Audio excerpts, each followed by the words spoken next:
Bienvenue à tous sur Afrique Sport et bienvenue pour le journal du Mercato de ce vendredi 24 juin 2022 que nous débutons avec Thomas Lemar, recruté pour 72 millions d'euros par l'Atlético de Madrid après la Coupe du Monde 2018.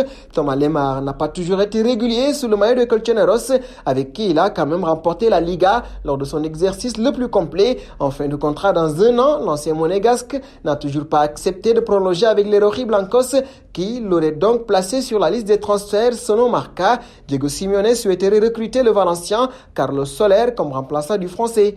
Nous filons en Angleterre désormais avec les Blues. À un an de la fin de son contrat, Adrien Rabiot semble être sur le départ.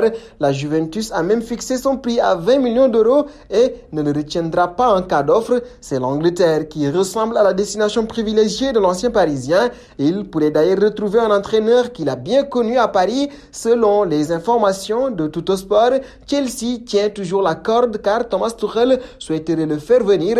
L'Allemand avait défendu le Français quand celui-ci avait été mis sur la touche lorsqu'il avait refusé les offres de prolongation du PSG. Adrien Rabiot avait finalement pris la direction de la vieille dame et Chelsea pourrait ne pas s'en arrêter là. D'après les informations obtenues par Sky Sport, Chelsea est attentif à la situation de Matthijs de Ligt en Italie. Le joueur n'a pas trouvé d'accord avec sa direction pour prolonger et envisagerait un départ ces prochaines semaines. Son contrat actuel prévoit une clause libératoire de 120 millions d'euros qui ne fait pas tout le monde. Le PSG, le Bayern de Munich, Liverpool, Manchester United et Manchester City ont été associés à son nom ces derniers mois. La venue du défenseur pourrait permettre de compenser les départs d'Antonio Rüdiger et Andreas Christensen au terme de leur contrat. Le premier a dit oui au Real de Madrid tandis que le second a opté pour le Barça. Les Londoniens pourraient ainsi faire l'effort nécessaire pour s'attacher les services de l'international néerlandais. Parlons d'Ousmane Dembélé, toujours libre de tout contrat le 30 juin. Ousmane n'a encore rien signé pour la saison 2022-2023 et il risque de se retrouver sans club s'il n'accepte pas la proposition du Barça. Comme l'a rapporté la Copé, rien n'évolue dans les négociations entre les deux parties car la direction ne souhaite pas faire un pas de plus vers son joueur. Malgré l'envie de Xavi de conserver Dembélé, celui-ci refuse toujours d'accepter la dernière proposition des Blaugrana. Il la juge insuffisante, mais s'il ne consent pas à revoir ses prétentions à la baisse, il risque de ne pas trouver d'accord. Nous faisons un bond d'ailleurs au Barça. Le FC Barcelone voudrait faire revenir l'attaquant uruguayen Luis Suarez 2 ans après son départ pour l'Atlético de Madrid. Le club catalan est récemment venu aux nouvelles pour le joueur uruguayen afin de prendre la température concernant un possible retour. Lui dont le contrat avec l'Atlético expire dans une semaine. Seulement les Catalans lui ont demandé d'attendre un peu et de voir ce qui allait se passer avec Lewandowski. Et en cas d'échec dans l'opération Léwy, il reviendrait toquer à sa porte en août. Mais le buteur de 35 ans n'a pas forcément envie d'attendre et veut trancher pour son avenir rapidement, d'autant plus qu'il possède plein d'offres sur la table, comme celle de Villarreal, Séville ou River Plate. Nous voici arrivés en l'instant quiz désormais avec 3 indices pour connaître notre joueur mystère du jour.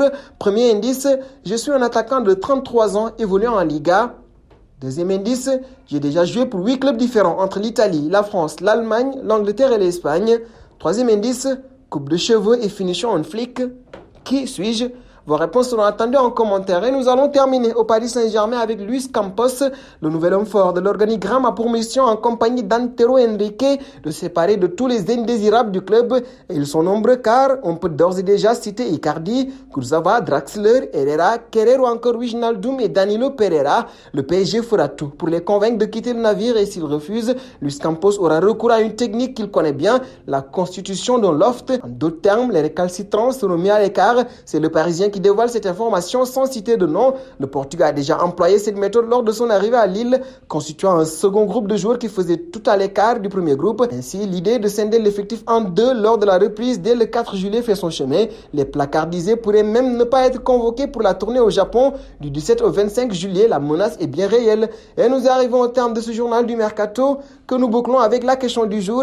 Faire revenir Luis Suarez serait-ce une bonne idée pour le Barça? Vos réponses seront attendues en commentaire. En attendant, n'hésitez pas à vous abonner sur Afrique Sport pour ne rien manquer des informations autour du Mercato.